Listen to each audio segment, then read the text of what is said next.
a dazzling ballroom in the heart of Washington, D.C., glowing under the soft light of crystal chandeliers. It's March 3, 2025, and the Fairmont Grand Hotel is alive with the buzz of America's elite business tycoons, Hollywood stars, and sharp-tongued journalists, all decked out in their finest suits and gowns. The annual charity gala is in full swing, raising funds for underprivileged kids across the nation. The air hums with laughter, clinking glasses, and the faint strum of a string quartet. Elegant waiters weave through the crowd, balancing trays of bite-sized crab cakes and flutes of champagne.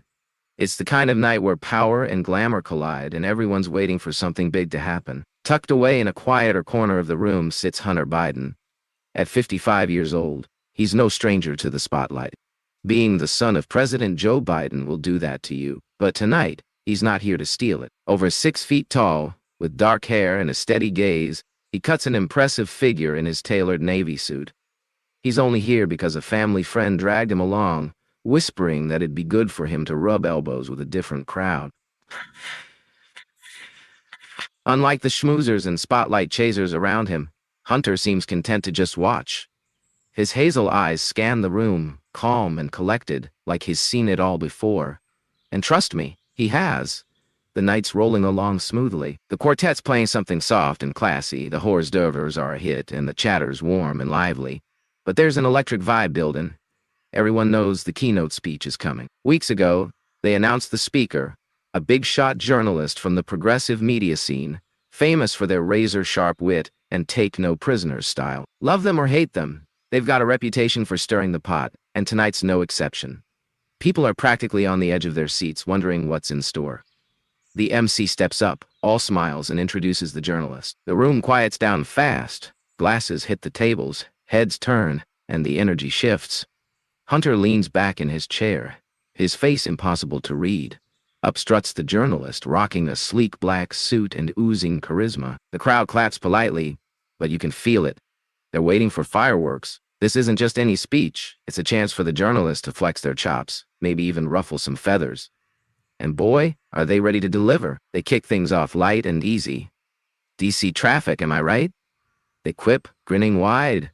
The room chuckles, classic icebreaker. Then comes a goofy story about a champagne tower crashing at last year's gala, and the crowd's eating it up, laughing like old pals.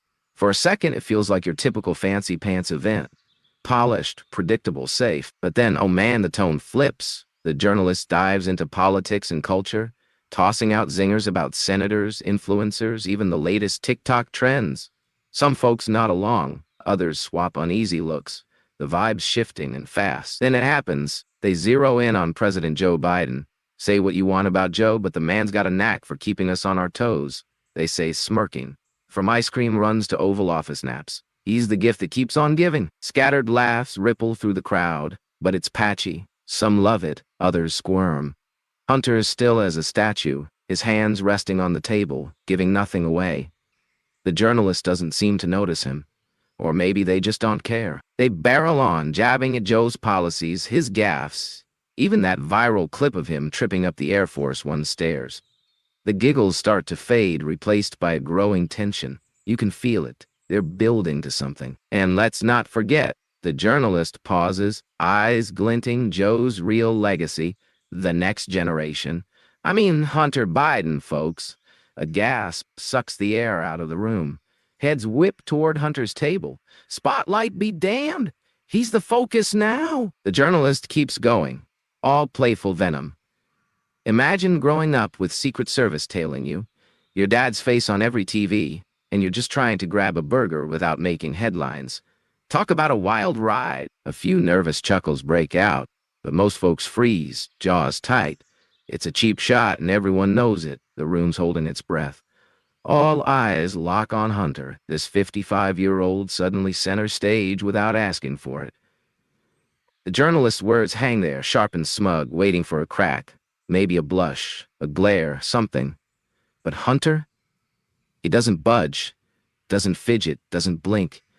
He just sits there, cool as ice, hands steady, face blank. It's eerie how unshaken he looks, and it's throwing everyone off. Even the journalist falters for a split second, their smirk twitching. They probably thought he'd laugh it off or storm out. Anything but this.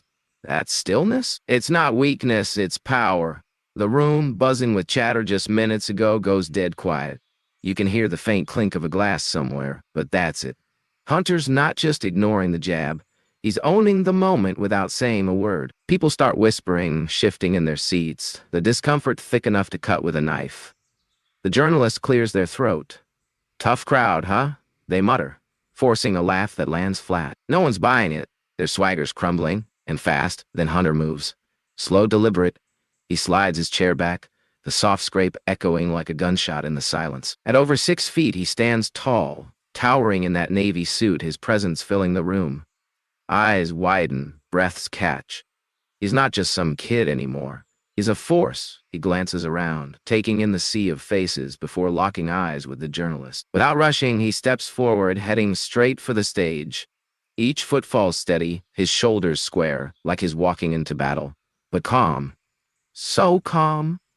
The crowd's buzzing now, a mix of shock and awe. What's he gonna do?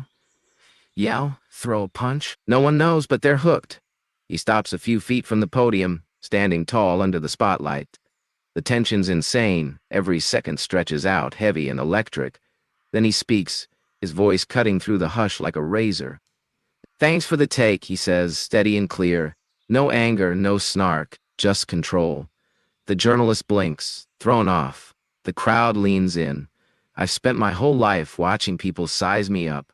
Hunter goes on, eyes fixed on the journalist, guessing who I am, what I'm about, all because of my dad. It's like a sport. Fill in the blanks when you don't know the score. And hey, I get it. We're public. It's part of the deal.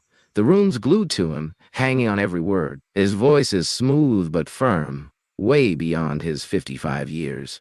Even the folks who smirked at the jokes earlier. They're stone-faced now, caught off guard. But here's the thing, Hunter says, his tone sharpening just a touch. Behind every headline, every zinger, there's a person. Someone with their own fights, their own dreams, their own life. You think you've got me pegged because of my last name? You don't, not even close. The journalist grips the podium tighter, their cool slipping away. Hunter's not attacking, he's reflecting, and is hitting hard. Here's what I've learned, he says, pausing to let it sink in. Respect isn't something you wait for someone to earn. You give it, especially when you don't know their story. A murmur ripples through the crowd, heads nodding, eyes widening. He turns slightly, facing the audience now too. We're in a time where tearing people down is the easy play, he says, voice steady but alive with conviction. Words? They're weapons. They can cut deep or they can lift up. They can split us apart or pull us together. Me? I'm betting on the together part.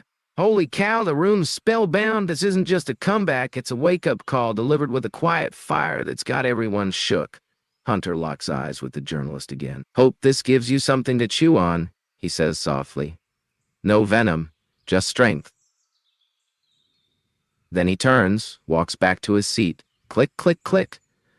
Those shoes on the hardwood the only sound in the stunned silence. He sits, cool as ever, while the journalist stands there, frozen, their whole vibe shattered. And then it explodes. A single clap from the front row kicks it off, hesitant at first, but it catches fire fast. Within seconds, the whole ballroom's on its feet, roaring with applause, thunderous, unstoppable. Some clap out of pure respect, others like they're shaking off the awkwardness from before. The journalist tries to smile, but it's weak. They've lost the night. Hunter, he just sits there, giving a small nod to the folks nearby. No showboating, no smugness, just that same steady calm. He said what he needed to, and that's that. By midnight, the moment's everywhere. Guests sneakily filmed it. Phones hidden under napkins. And now it's blowing up online. Twitter's ablaze. Hunter Biden just dropped a masterclass in dignity. One viral tweet reads, Instagram stories and TikToks replay his words, captions gushing about his poise. A big-name actor posts, politics aside, this guy's got guts and grace, respect. Morning news grabs it too, headlines screaming about Hunter's defining moment and the journalist's epic fumble. Clips rack up millions of views. America can't stop talking about it. The journalist scrambles, posting an apology the next day. Humor's a tool, but I swung it wrong last night. Sorry, Hunter. Some buy it, others roll their eyes. Too little, too late. Talk shows dive in, dissecting every angle. Was it fair to drag Hunter into it? Should public figures' kids be off limits? Podcasts debate it, barbershops buzz about it, and even your uncle's texting you clips. For Hunter, though, it's business as usual. Friends say he shrugs it off, focusing on his grad school grind and late-night Xbox sessions. The hype, not his thing. But the impact? It sticks. Weeks later, people are still hashing it out over coffee in classrooms, at dinner tables.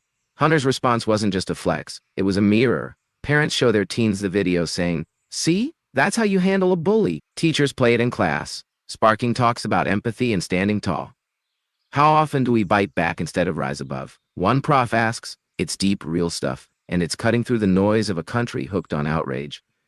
Here's the kicker. It bridges gaps. Liberals, conservatives, independents, they all tip their hats to Hunter's cool-headed smackdown. It's not about Biden or politics anymore. It's about a 55-year-old showing that respects a choice, not a prize. In a world of Twitter wars and cable news shouting matches, his vibe's a breath of fresh air. People start asking themselves, could I do that? Could I keep my cool and still win the room? It's raw, it's human, and it's got folks rethinking how they roll. The big takeaway hits home. Words can wreck or rebuild. It's on us to pick. Hunter didn't just defend himself.